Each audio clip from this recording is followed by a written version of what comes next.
Thank you for accepting my invitation for this talk show. So, welcome again to Lab Ethics. Today, we're diving into a really tough and hard topic, which was the testing and animal research. It's a complex issue that gets the heart of some big questions like about science, ethics, and what it means to be human. So, just you know, we were on the negative side because we honestly think that animal testing is unethical.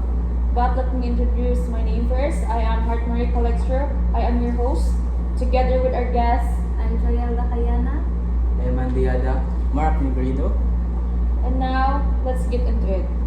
Alright, let's start with the first issue. One that's very basic pero important concerns. If humans need permission to be tested on, what about animals? Can I ask Mark Negrido for his own opinion? When we talk about ethics in medical testings, one of the biggest issues are consent. People in clinical trials have to agree to be part of it, but animals, they don't get a chance. They're just put in these experiments. Right. That's what makes animals testing automatically non-consensual.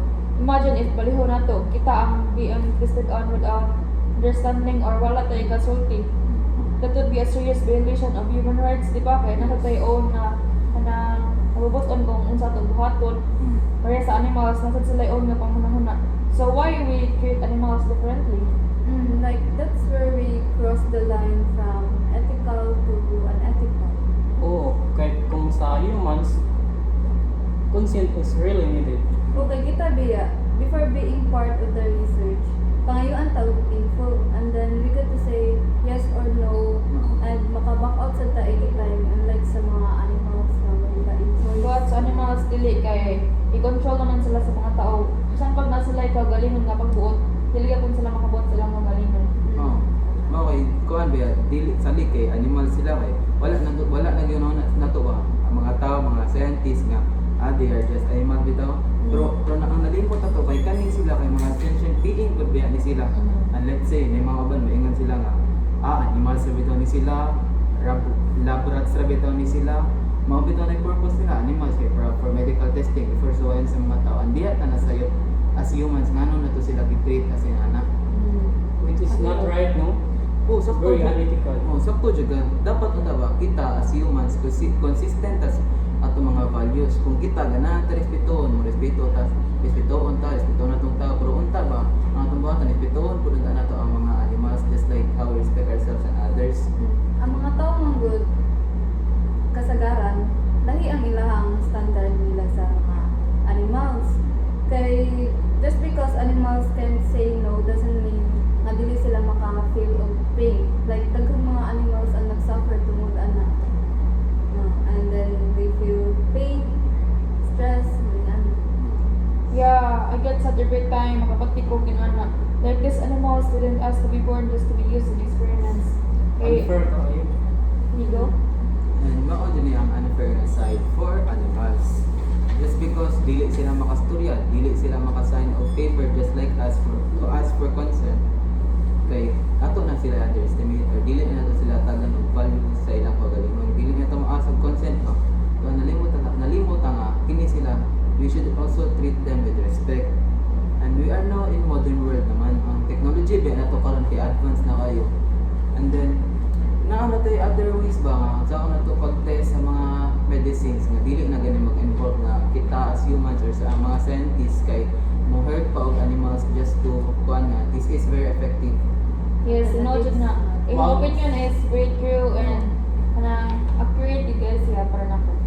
Mga sa dagat ng mga alternatives yun. Kung pwede ra man di ay nga dira lang ta sila nag-focus ng test nga mas stick gyapon sila sa obvious nga naramon tay mas better no ways. Advance ba kay taron we can use other ways na like sa pata sila. So, I agree with all your opinions. As a human, nagit tayo lain-lain ng mga opinions sa kinabuhi and naman tayo pwede masulti but all your opinions are correct o kung ingon nga na sayop or na dili. But kung para ninyo sakto, ano yun?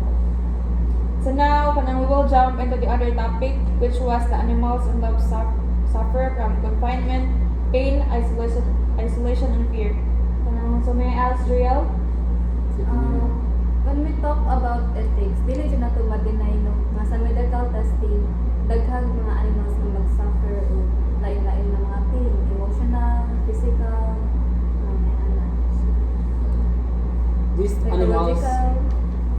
these animals are not just number or subjects. They feel pain. Madlock sila. They cry out. They bleed. They experience anxiety. And for what? Para sa experiment nga posibleng nga dili mo. Sa humans, di ba? Like for example, work siya sa animals, pero lahi ba yung biological ang human sa animals? Kung mahadlok sila kay kuan man, malakaw sila sa environment nga dili sila familiar and then layo sa ilang natural habitat nga maka-affect pud sa ilahang mga behaviors. So, plus, para sa akong giingon ganiha, na yung mga evidence ba nga nag-prove nga not all experiment or testings nga mag-work sa animals kay mag-work siya sa humans. Pero still, ang sige buhat sa mga scientists or kana mag-experiment, di ba? Ilag i-continue ang old ways or ang kana nga mga procedure gani, mga surgeries, injections, uguban pa. Then, mas worse pa jud kay dili na sila mogamit og proper pain relief like mga anesthesia nga ihatag nila sa animals before nila i-testing. Yes, mo agree gid ko na kay may some animals nga after nila experiment ilahan na lang pasangkan. Wala after. Wala gid sila aftercare and which was very heartbreaking as an animal lover kay kanang sakit ang ko nga magtanaw nga inaan ba sila. Yes. Mo jud.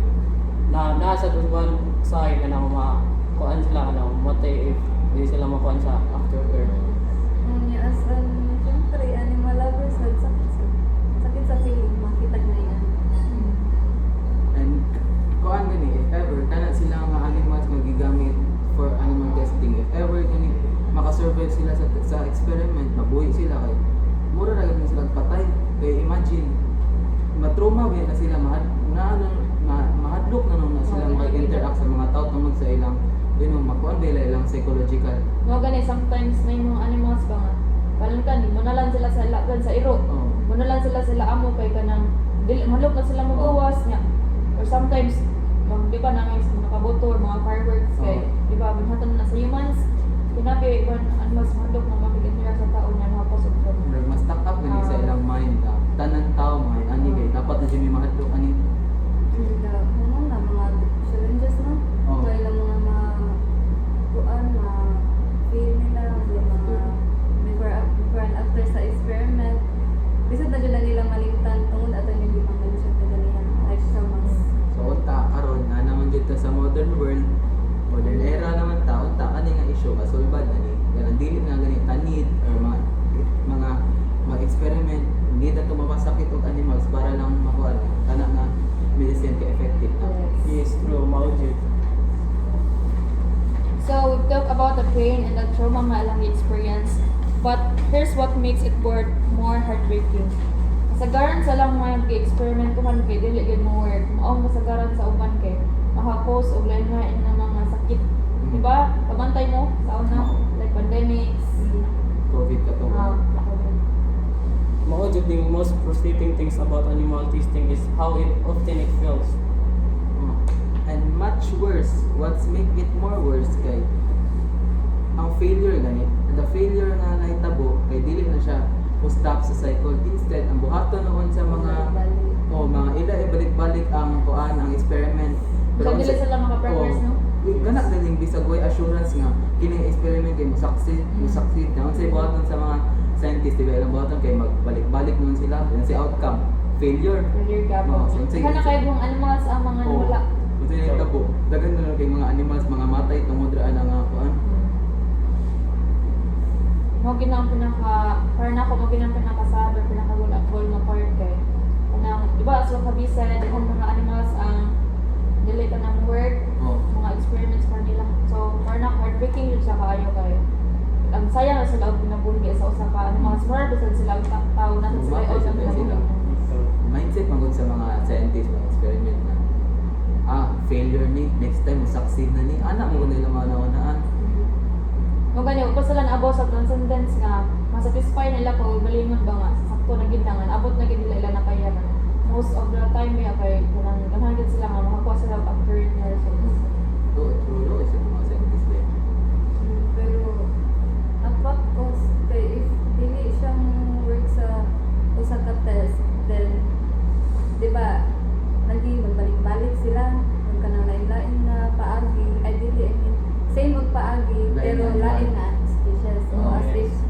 at first kay mag-rat sila and then next if Mo-fail ang mo-fail rat. ang rat, ari na sad sila sa Sa lain. sa like Rabbit. Rabbit, o mo-fail, mga ana.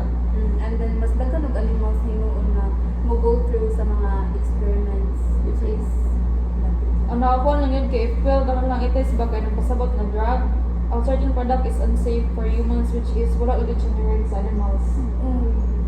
true kay just because na ni-fail siya sa usa ka animal dili siya pasabot na mo-fail po siya sa tao kay and sometimes the opposite happens kung work siya sa animals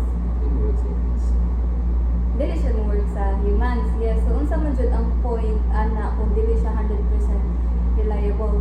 It's scary to think na kuan gyapon ta ani nga system to test things na gamiton para sa mga tao.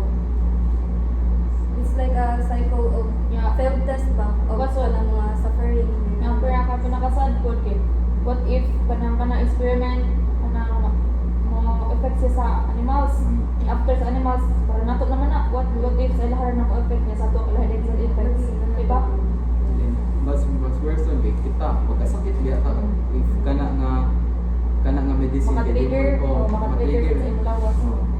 That's really the question. Ngano, if the biology is different, the result are different, and the outcome are result. Change is hard but necessary. Kanang may ano ba? Pero bisa mahal biya siya. Mahal biya ng mga Medical testing. Medical testing. So may ano so ang katuon pang kwarta gigamit tato nila sa pag-improve sa mga alternatives. Dili is like sa mga old procedures. Kanang maybe because is the refusal to let go of outdated methods like no matter the harm they cause, we can keep saying lab rat sa mana as a way to ignore the cruelty. Kanang what they feel, what they suffer, and they deserve better. So that's been Love Ethics. Thank you for joining us in this conversation. I am your host, Heart Marie Colexter, together with my guest. Again, I'm Joel Lacayana. I am Eman Diada. Mark Jean Paul Negredo. We hope this episode opened up your mind in just a little bit. Thank you. Bye.